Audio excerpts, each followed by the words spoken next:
ہم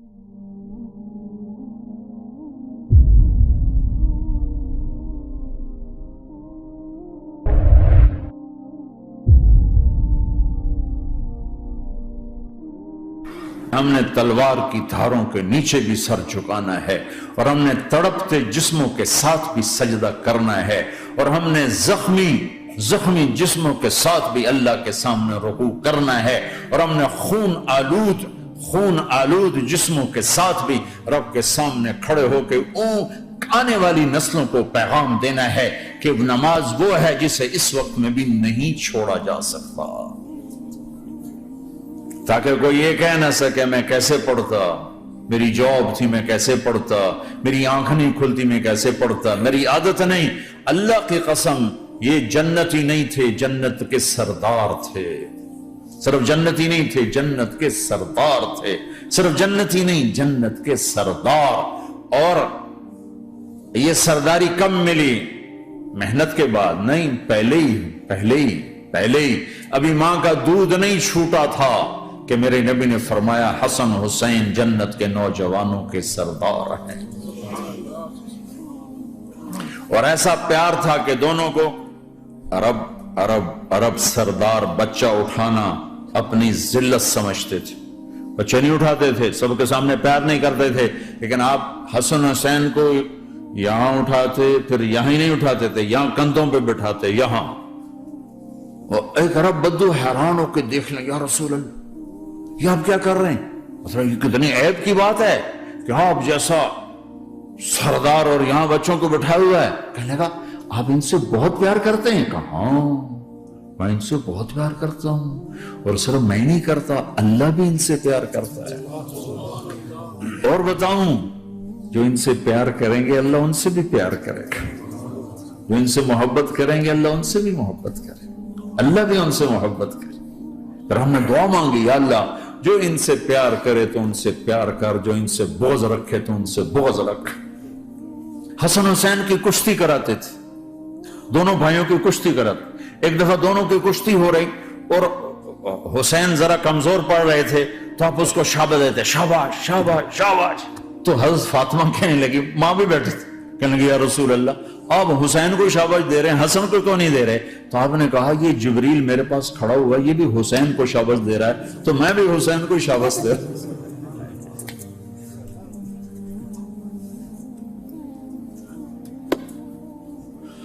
ایسی ہستیاں،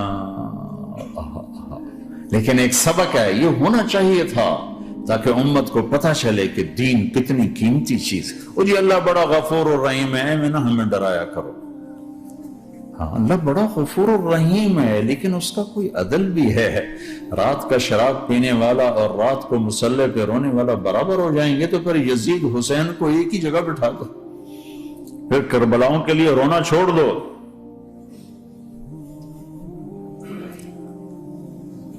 رات کو ناچنے والی رات کو رونے والی برابر ہو جائیں گے، سود کھانے والا حلال کھانے والا برابر ہو جائیں گے، شراب بیچنے والا اور مزدوری کرنے والا برابر ہو جائیں گے، جھوٹ بولنے والا سچ بولنے والا برابر ہو جائیں گے۔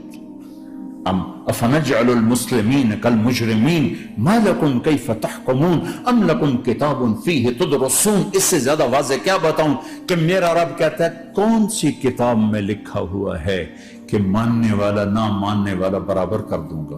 کون سی کتاب میں؟ اللہ کو یہ کہنا پڑ رہا ہے ام لکم کتاب فیہ تدرسون، کس کتاب میں یہ لکھا ہوا ہے؟ ام نجعل المتقین کالفجار، ایک بدماش اور ایک فرمانبردار کو برابر کر دوں؟ کہاں لکھا ہوا ہے؟ ایسی ہستیاں، جنگ سے پہلے اونگ آ گئی، آنکھ کھلی تو ہنسنے لگے۔ بہن نے پوچھا یہ تو ہنسنے کا موقع نہیں، کیوں ہنسے ہو؟ زینب کہا بہن اللہ کے نبی خواب میں آئے، فرما رہے ہیں بیٹا میں لینے آ چکا ہوں، تو اب نہ پڑھے نماز، اب کیا مسئلہ ہے؟ جنت کے لیے تو کرنا ہے سب، یہ جنت کے لیے تو کر رہے، اللہ کے لیے تو کر رہے کہ زرد دادن و جان دادن نہ آئے از لذت دیدارش، خسرو چتواں گفتن سر دادن و جان دادن نہ دیدار خیارے۔ اس اللہ کے لیے تو سر کٹا رہے ہیں، تو وہ تو راضی ہو چکا ہے, نبی آ چکا ہے, آؤ بیٹا میں لینے آ چکا ہوں, تو اب نہ پڑھیں نماز. نہیں نہیں, برمنگم والوں کو کون بتائے گا کہ نماز کیسی چیز ہے. انہوں نے کہا جی وہ نہیں جنگ رو کرے گا, پھر چلو نماز پڑھو. نماز تو نہیں چھوڑی جا سکتی. آدھوں کو روک دیا تم جنگ کرو, آدھوں سے کہا تم نماز پڑھو. آدھوں نے نماز پڑھی, آدھوں نے جنگ کی. پھر جنہوں نے نماز پڑھی انہوں نے کہا تم آگے بڑھ جاؤ. ان سے کہا تم جا کے پیچھے اللہ کے بارگاہ میں سجدہ کرو. 1400 سال کی تاریخ میں ایسے نمازی میری نظروں سے نہیں گزرے, اور ایسی نماز نہیں پڑھی گئی. نبی کے زمانے کے بعد آپ نے بھی صلاۃ خوف ایک پڑھی تھی, وہ نبی تو نبی ہوتا ہے. اور کیا ان کا حال تھا, خون و خون, اپنے خون سے وضو کیے یا کربلا کی مٹی سے تیمم کیے. جب سجدوں میں سر رکھ کے سبحان ربی الاعلی کہا ہوگا تو دھرتی میں کیا ہلچل مچی ہوگی. نماز نہ چھوڑا, نماز نہ چھوڑنا, کوئی عورت نہ کوئی مرد, نماز نہ چھوٹے. اللہ کو اور کبیرہ گناہوں سے بچو, کبیرہ گناہوں سے, بڑے گناہوں سے بچو, بڑے گناہوں سے بچو. چھوٹے گناہ ہوتے رہتے ہیں, اور اللہ بھی درگزر کرتا ہے. بڑے گناہوں سے بچو, وہ بھی ہو جائیں توبہ کر لو معاف, توبہ کر لو معاف. ماں باپ کی نافرمانی بڑا گناہ ہے. ایک صحابی کی بیگم نے کہا یا رسول اللہ میرے خاوند موت کی حالت میں کلمہ نہیں پڑھا جا رہا. علقمہ آپ دوڑے ہوئے گئے, آپ نے کہا بیٹا کلمہ پڑھو. کہا جی نہیں پڑھا جا رہا. بول رہے ہیں, کہا جی پڑھا نہیں جا رہا. کہا کیوں؟ پھر آپ نے ایک دم کہا کوئی ماں باپ میں زندہ؟ کہا جی ماں. راضی ہے؟ کہا نہیں ناراض. بلاؤ. وہ آ گئی. آپ نے کہا علقمہ کی اماں تمہیں بچے سے ناراض ہو؟ کہا جی ہاں. کیوں ناراض ہو؟ کہا جی اور کچھ نہیں, بہت نیک بچہ ہے, تہجد پڑھتا ہے, روزے رکھتا ہے, قرآن پڑھتا ہے, مجھ سے بدتمیز ہو کے بولتا ہے. مجھے ابھی راستے میں بتا رہا تھا ایک ساتھی کہ جی یہاں کے جو بچے ہیں وہ ماں باپ کے ساتھ بہت بدتمیز ہو کے بولتے ہیں. پہلا قصور ماں باپ کا. انہوں نے کب ٹائم دیا تھا؟ انہوں کو ٹائم دیا تھا بچوں پر محنت کے لیے. کہا یا رسول اللہ اور کچھ نہیں ہے, بدتمیز ہو کے بولتا ہے. تو آپ نے کہا معاف کر دے. کہا میرا دل ٹوٹا ہوا ہے. آپ نے کہا اچھا اگر میں اسے آگ لگاؤں پھر سفارش کرو گی, معاف کرو گی؟ کہا پھر تو کروں گی, اتنا تو میں نہیں سہ سکتی. کہ اگر تو نے معاف نہ کیا تو سیدھا اللہ کی آگ میں جائے گا. ہے کون؟ صحابی.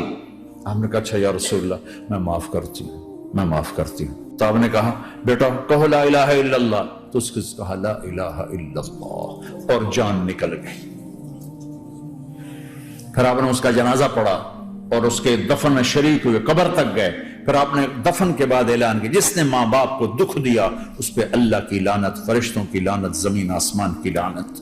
نہ نماز قبول ہے, نہ روزہ قبول ہے, نہ صدقہ قبول ہے.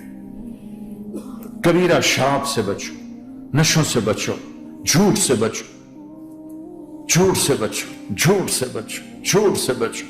میرے نبی نے فرمایا میرا امتی ہر گناہ کر سکتا ہے, ایک جھوٹ نہیں بول سکتا, ایک دھوکہ نہیں دے سکتا. میرے نبی نے فرمایا جس نے دھوکہ دیا میری امت سے نکل گیا. نماز چھوڑنے پر کہا اس نے کفر کیا, جس نے نماز چھوڑی کفر کیا. اور جس نے دھوکہ دیا میری امت سے نکل گیا. من غش فلیس منا. جھوٹ نہ بولو, دھوکہ نہ دو, سب کچھ چلا جائے جانے دو, سچ کا ساتھ نہ, سچ کا ساتھ. ابن خراش رحمت اللہ علیہ کے بارے میں مشہور تھا زندگی بھر کبھی جھوٹ نہیں بولا. حجاج کا زمانہ, ان کے 2 بیٹے حجاج کے خلاف جنگ میں شریک ہو گئے. پھر ان کو شکست ہوگی, وہ بھاگ گئے. پھر چھپتے چھپاتے گھر پہنچ گئے. سی آئی ڈی نے بتایا کہ وہ گھر آ گئے. تو حجاج نے کہا آج ابن خراش کا امتحان لوں گا. ان کو بلا لیا. کہنے لگا ابن خراش وہ تیرے 2 بیٹے ہمارے خلاف جنگ میں شریک ہوئے تھے, وہ پہ بھاگ گئے تھے, ان کی کوئی خبر ہے کہاں ہے؟ تو انہوں نے مسکرا کر فرمایا کہ حجاج زندگی موت تو اللہ کے ہاتھ میں, گھر آ چکے ہیں, گھر میں ہیں, ابھی نہیں چھوڑ کے آیا ہوں. تو حجاج نے کہا تیرے سچ پر تیرے بیٹے تجھے ہدیہ کرتا ہوں. اگر تو جھوٹ بولتا تیرا سر بھی اڑا دیتا, تیرے بچوں کا سر بھی اڑا دیتا. تیرے سچ پہ تجھے تیرے بیٹے تحفہ دیتے. مسلمان جھوٹ نہیں بولتا. چند پاؤنڈ کی خاطر تم کاغذات میں ہیرا پھیری کرو. ڈرو اس دن سے جس دن اللہ کے سامنے کھڑا ہونا ہے. ایک دفعہ